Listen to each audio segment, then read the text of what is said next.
Hello everyone. आज की इस क्लास में एनसीईआरटी क्लास 10th मैथ्स का लेसन 1 है वास्तविक संख्या 1.2 क्वेश्चन नंबर 6 है ना। चलिए क्वेश्चन नंबर 6 है जो कि है व्याख्या कीजिए।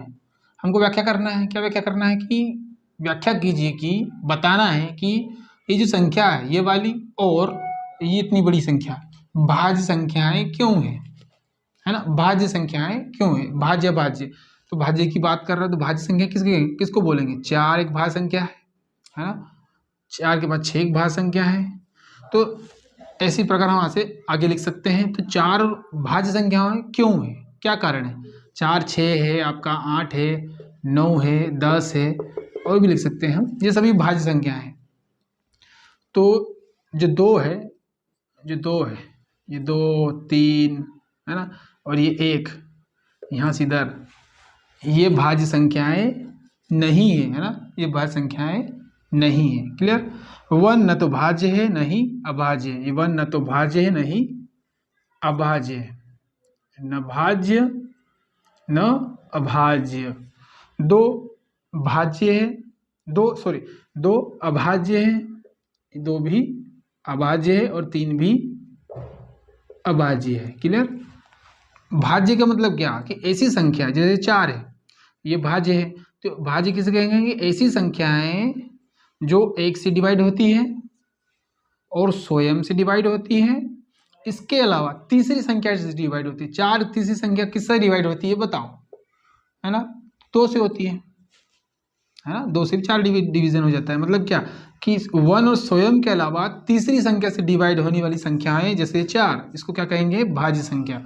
वैसे 9 है, 1 से डिवाइड होता है, खुद 9 स्वयं से भी डिवाइड हो जाता है, और तीसरी संख्या से डिवाइड कौन सी संख्या है 3 से भी डिवाइड हो जाता है। इसका मतलब ये भी क्या है भाज्य संख्या है। वैसे ही इसमें भी अगर हम एक गुणनखंड निकाल दें, कोई ऐसी संख्या निकाल दें जो तीसरी संख्या से डिवाइड हो जाए, तीसरी संख्या से डिवाइड हो जाए ये पूरी संख्या, तो इसको हम भाज्य बोल देंगे। ये भाज्य संख्या है। चलिए तो गुणनखंड निकालना है ना, निकाल देते हैं इसका गुणनखंड, तो उससे वो डिवाइड हो जाता है। जैसे 9 है तो 9 के गुणनखंड क्या है, तो 9 में 3 का भाग देके देखो 3 बार, 3 से 3, तो 9 के गुणनखंड क्या है 3 है, 3 से डिवाइड होता है। अगर ये इसका गुणनखंड है ना। जैसे मान लो मैं कोई संख्या लिखी, जैसे मैंने लिखी ये 3 लिखा और कोई संख्या लिख दी मैंने, अंदर लिख दिया मैंने 16, ठीक। तो इसका मतलब ये जो पूरी संख्या जो बनेगी वो 3 से डिवाइड होगी। इसका ये 3 एक साथ में बाहर कामा निकाल दिया, मतलब बाहर निकाल दिया। ये 3 से डिवाइड हो रही है, 3 कट रहा है ना, 3 से 3 तो कट रहा है, एक बार गुणा में है दोनों के दोनों पॉइंट। जब कोष्टक में होते गुणा में होते हैं, है ना, कोष्टक में तो क्या है गुणा में, तो 3 से 3 कट रहा है एक बार, 3 से 3 एक बार कट रहा है, मतलब भाग हो रहा है पूरी संख्या में। 16 कितना होता है 48, 48 मतलब 3 से डिवाइड होगा। ये पूरी संख्या 3 से डिवाइड होगी। इसमें इसका गुणनखंड में निकाल दो 3, तो अंदर कौन बचेगा 16, 16 48, ये ऐसा 16 48, 48 को मैं ऐसा 16 48, 16 48 ऐसा लिख दिया। अब ये 3 से ये 3 कट गया, मतलब 16। इसका मतलब ये पूरी जो संख्या है 48 ये क्या है भाज्य है। ऐसे कि ये पूरी संख्या है ना, इसका एक गुणनखंड हम बाहर निकाल दें तो उसका मतलब उससे ये डिवाइड हो जाएगा, है ना, वो संख्या डिवाइड हो जाएगी उस नई संख्या से। क्लियर हो रहा है, तो भाज्य कहलाएगा। अब इस क्वेश्चन करते हैं, क्लियर हो जाएगा, ठीक। चलिए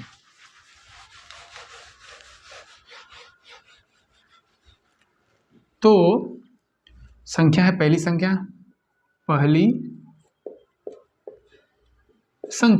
हल।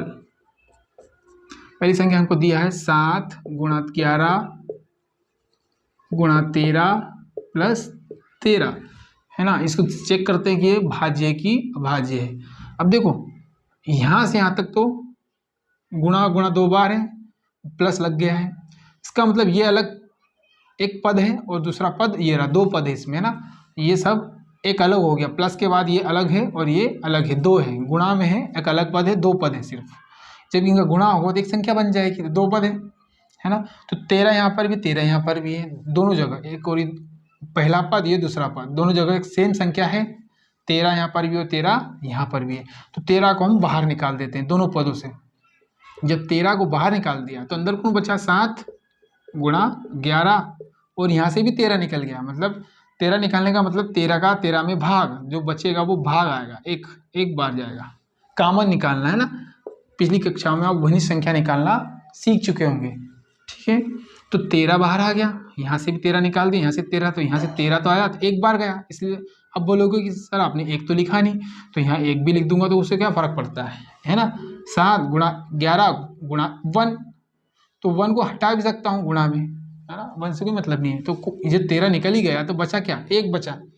चलो लिख देते हैं, कन्फ्यूज़न नहीं हो। 11 गुणा 1 प्लस 1, है ना, ये इसमें एक बार भाग गया, 13 यहाँ से निकल गया, तो 13 में 13 का भाग एक बार गया, प्लस 1। तो अगली बार में वो 13 7 गुणा 11 प्लस 1, क्योंकि एक कभी भी गुणा में लिखते नहीं है, रहता ही नहीं है वो, है ना। तो 7 गुणा 11 प्लस 1, 1 प्लस में रहेगा, माइनस प्लस में रहता है, लेकिन गुणा में 1 नहीं रहता, क्लियर। तो इसका मतलब ये जो संख्या है, अभी मैंने बताया था, इस संख्या के ये गुणा में है। 13 क्या इस पूरी संख्या में गुणा में, ये पूरी संख्या कितनी है, 77, और एक 78 है। 78 में 13 का गुणा कोई बड़ी संख्या बनती है, तो इसका एक गुणनखंड हम बाहर मिल गया, वो क्या है, 13, है ना। तो इसका मतलब ये 13 से डिवाइड हो रही है ना, ये 13 से मैं भाग दे सकता हूँ, तो 13 से 13 कट जाएगा, इसका मतलब 13 से ये डिवाइड हो रही है। जब तुमको बताया था मैंने कि भाज्यता किसको बोलेंगे, ऐसी संख्या जो 1 और स्वयं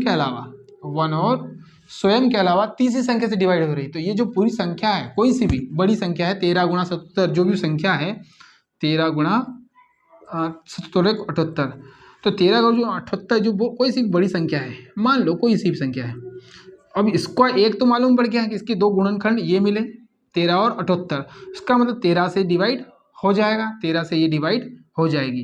तो भाज्यता का नियम क्या है, 1 से डिवाइड हो, और जो भी संख्या हो, वो जो संख्या जो भी है, ये वो वाली जो भी संख्या है, ये खुद से भी डिवाइड हो रही है एक बार, और किससे डिवाइड हो रही है, 13 से, है ना। 1 से 1 से तो होती है कोई सी संख्या डिवाइड, किसी संख्या में 1 का भाग तो चला ही जाता है ना, और खुद से भी भाग चला गया, और एक 13 से भी, क्योंकि ये गुणनखंड जब निकाल देते हैं, इसका मतलब क्या कि ये इसको डिवाइड कर रहा है ना, इससे ही बाहर निकला ना ये गुणनखंड। अभी मैंने बताया था वो 9 वाला 16 वाला देख लो, जैसे ये 16 है ना, 16 का अब एक गुणनखंड निकाल दूँ, 16 को मैं ऐसा लिख सकता हूँ ना, 16 एक जैसा हो जाएगा। चलो 8 गुणा 2 कर देता हूँ, 8 दूना 16, तो ये इसका एक गुणनखंड बाहर निकल गया, है ना। बड़ी संख्या अंदर कर देते हैं, 2 गुणा 8 कर देते हैं, 8 दूना 16, तो ये 8 अंदर है समझो, और 2 बाहर निकल गया।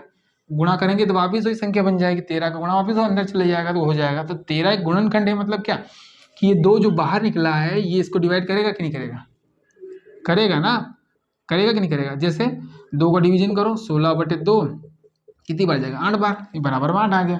इसका मतलब ये जो संख्या है, ये दोनों गुणनखंड, ये दोनों 16 को डिवाइड करेंगे, 2 का भी भाग चले जाएगा, 8 का भी भाग चले जाएगा इसमें। तो जब कोई संख्या का कॉमन निकालते हैं तो उसका गुणनखंड बन जाता है, और गुणनखंड हमेशा पूरी संख्या को डिवाइड करता है। तो इसका जब 13 बाहर निकाल दिया, तो ये पूरी संख्या जो भी बनेगी, इसका गुणा करके जोड़ के, जैसे 13 और 77 एक और 78 होता है, 78 गुणा 13, जो भी संख्या बनेगी वो 13 से डिवाइड होगी, क्योंकि इसका गुणनखंड हमें प्राप्त हो गया है ना, उसका गुणनखंड प्राप्त हो गया, क्लियर। तो 13 से ही विभाज्य है, मतलब एक तीसरी संख्या से ही विभाज्य है, तो इसका हम लिखते हैं डायरेक्ट, अतः दी गई संख्या, अतः दी गई संख्या का एक गुणनखंड 13 है ना। इस संख्या का एक गुणनखंड, दी गई संख्या का गुणनखंड क्या है, 13 है, तो ये 13 से विभाज्य होगी, है ना। तो 13 से विभाज्य होगी, 13 से विभाज्य होगी, है ना। और 13 से विभाज्य होगी मतलब क्या, भाज्य संख्याएं क्यों है, तो इनको भाज्य संख्या कहेंगे। तो ये केस, तो 13 से विभाज्य होगी, तो अतः ये भाज्य होगी, अतः संख्या भाज्य संख्याएं, अतः दी गई संख्या क्या है, अतः दी गई संख्या भाज्य संख्या है, अतः दी गई संख्या भाज्य संख्या है, ये सिद्ध हो गया, है ना। वैसे वैसे इसको सिद्ध करना है, इसमें से कोई कॉमन निकाल दो, हो गया। 7 गुणा 6 गुणा 5 गुणा 4 गुणा 3 गुणा 2 गुणा 1 प्लस 5, ठीक। अब दोनों, अभी एक पद तो ये इतना बड़ा है, यहाँ तक का गुणा तक का 2 है ना, और गुणा 1 भी है, ये पूरा एक पद और ये दूसरा पद। तो इस पद में 5 है, इस दूसरे पद में 5 है, हेरा ये रहा 5 निकाल दो। ये 5 निकाल के अंदर कौन बचा, 7 गुणा 6 गुणा 4 गुणा 3 गुणा 2 गुणा 1 प्लस 1 है ना। जब बाहर निकालते हैं तो 5 में भाग चला गया, लिखा नहीं मैंने, भूल गया, तो चलो 1 लिख देता हूँ, कन्फ्यूज़न नहीं हो, आपने लिखना हो तो लिख सकते हैं।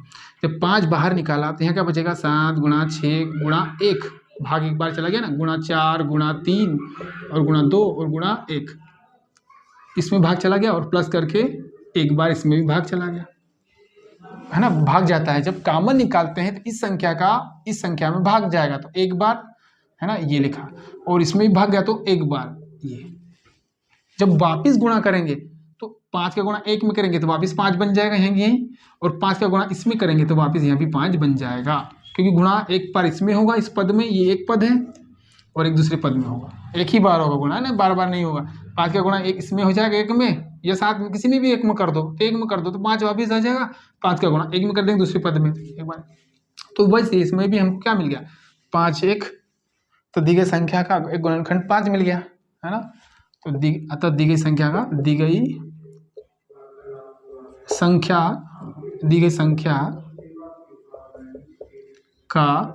एक गुणनखंड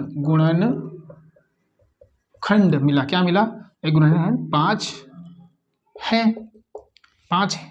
अगर एक गुणनखंड इस संख्या का 5 है तो अतः संख्या 5 से विभाज्य है, अतः यह संख्या 5 से विभाज्य होगी, 5 से विभाजित होगी, क्योंकि गुणनखंड मिला इसका हमको एक, तो 5 से विभाजित होगी तो संख्या भाज्य होगी, अतः संख्या, तो संख्या अतः दी गई संख्या, यह संख्या अतः दी गई